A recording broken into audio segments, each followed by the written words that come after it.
C'est quoi cette horreur là? J'en ai vu des maillots dégueulasses, hein, mais par contre celui-là il a atteint un niveau assez extrême. Je pense honnêtement que même si j'avais essayé de faire un maillot dégueulasse, j'aurais pas réussi à faire un truc aussi moche, hein, je vous le dis. Mais bon, c'est pas trop ça le sujet de la vidéo. Comme vous avez vu dans le titre, aujourd'hui on va parler d'Arsenal et de Kai Havertz. Alors c'est sorti un peu de nulle part, parce qu'a priori Arsenal était censé prendre Rice, il travaille toujours normalement dessus. Il devait aussi prendre Caicedo.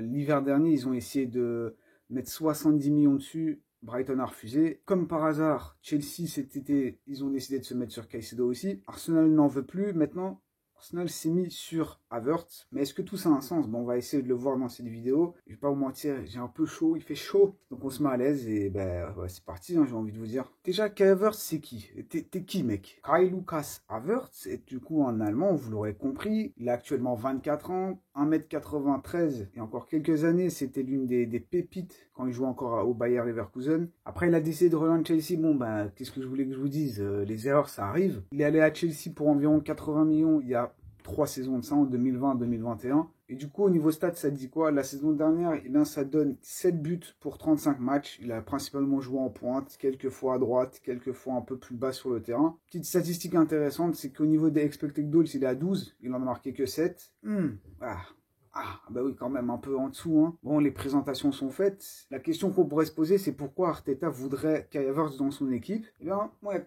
quand même quelques raisons. La première des raisons, c'est que c'est un joueur très polyvalent. Il n'a pas vraiment de position. Alors, il a principalement joué en attaque, en pointe à Chelsea, mais c'est un joueur qui peut jouer aussi à droite, qui peut jouer à gauche, qui peut jouer un peu plus bas en milieu offensif. Il pourrait même jouer au milieu de terrain. Si tu t'appelles Pep Guardiola, tu pourrais même le faire jouer en défenseur central, au goal, mais bon, ça c'est ton problème. Après, comme j'ai dit, voilà, c'est un joueur qui n'a pas de position. Ça t'offre beaucoup de possibilités du coup et ça te rend un peu plus imprévisible. À côté de ça, c'est un joueur qui te permet beaucoup plus tactiquement évidemment, parce que tu peux imaginer faire jouer Jesus et Havertz en début de match en pointe et après décider tout à coup de le faire jouer un peu plus bas. On pourrait très bien imaginer Havertz jouer à la place d'un Xhaka, je sais pas, un peu en mode Kevin De Bruyne ou même un Gundogan. C'est des joueurs que tu peux très bien voir jouer en milieu de terrain, mais c'est des joueurs qui montent beaucoup, qui se projettent beaucoup. Havertz défensivement, je suis pas sûr que ça va vraiment faire le taf, mais bon, donc ça te permet beaucoup d'options tactiquement. Ça t'offre évidemment une profondeur de banc beaucoup plus grande. On a vu que la saison dernière, il y a eu des petits problèmes quand même. Quand Jesus s'est pété, tu as dû faire jouer Nketiah, mais du coup,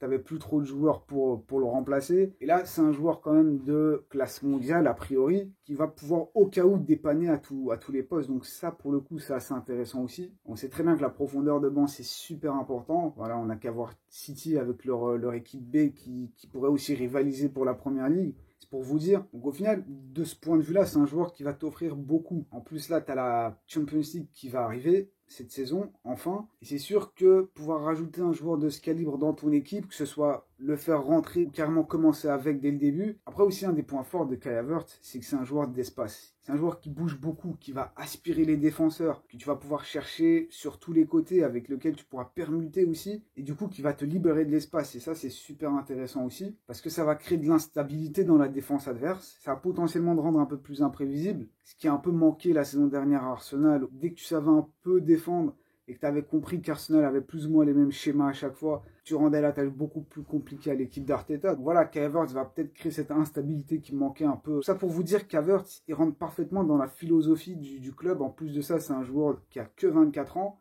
On a entendu ces derniers temps que Xhaka, ça fait un petit moment qu'il est sur le départ, mais que maintenant, ces derniers temps, comme par hasard, depuis que j'ai sorti ma vidéo, Partey aussi est sur le départ. Et ces deux joueurs qui sont autour de la trentaine. Havertz a que 24 ans. Encore une fois, parfaitement dans la philosophie d'Arteta. Donc qui dit 24 ans dit qu'il a encore beaucoup de marge de progression, a priori, un gros potentiel à la base. Tout ça est quand même très très prometteur. À côté de ça, évidemment, c'est un joueur de ballon. Et on a compris, Arteta, il adore ça, hein, voilà. Il veut pas des joueurs qui savent pas aligner deux passes. Donc ça, c'est pas plus mal. Un dernier petit truc aussi, que ça a l'air d'être un joueur qui se blesse pas trop souvent. Il a l'air assez solide. Et ça, on a vu à Arsenal que la saison dernière, ça a un peu posé problème. Bon, après, c'est pas tout rose, le monde des bisounours. Il y a quand même des petites interrogations aussi. Havertz, c'est bien, c'est beau, il y a gros potentiel. Voilà, j'ai parlé de tous ces points positifs. Ça change pas le fait qu'Arsenal n'a toujours pas de vrai buteur.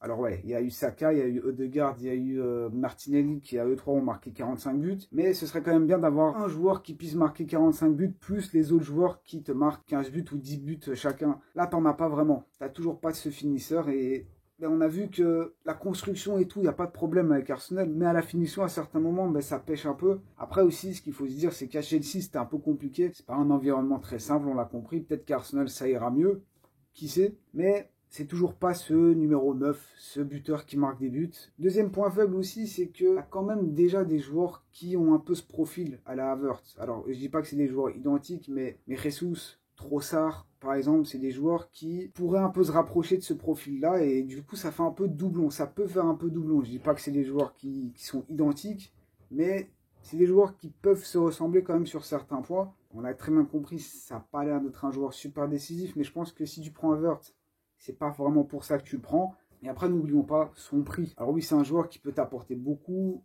qui a un gros potentiel, qui est encore jeune, etc., etc., et qui a quand même de l'expérience. Il a gagné la Ligue des Champions, il a déjà joué quelques saisons en Première Ligue. Et c'est un joueur quand même qui va te coûter 60-70 millions. Est-ce qu'Arsenal a vraiment besoin? Pas sûr. Je pense, en fait, c'est un petit bonus. Si tu as déjà tout ce qu'il te faut à côté, Havertz, ça peut être intéressant. C'est même plutôt bien. Mais là, il y a peut-être d'autres priorités sur lesquelles tu pourrais mettre 60-70 millions. Et c'est là où j'ai un petit problème avec ça. Après, je reste quand même curieux. Les deux parties sont faites pour s'entendre. Mais la question finale, c'est est-ce que tu en as vraiment besoin maintenant? Est-ce que tu n'as pas d'autres priorités? Ça, on le verra bientôt. Moi, je vous remercie d'avoir regardé cette vidéo. Dites-moi ce que vous en pensez de ce transfert. N'oubliez pas le petit triplé, le like, commentaire et l'abonnement si ce n'est pas encore fait. Moi, je vous remercie et on se voit quand même assez vite, je pense. Enfin, je nous le souhaite.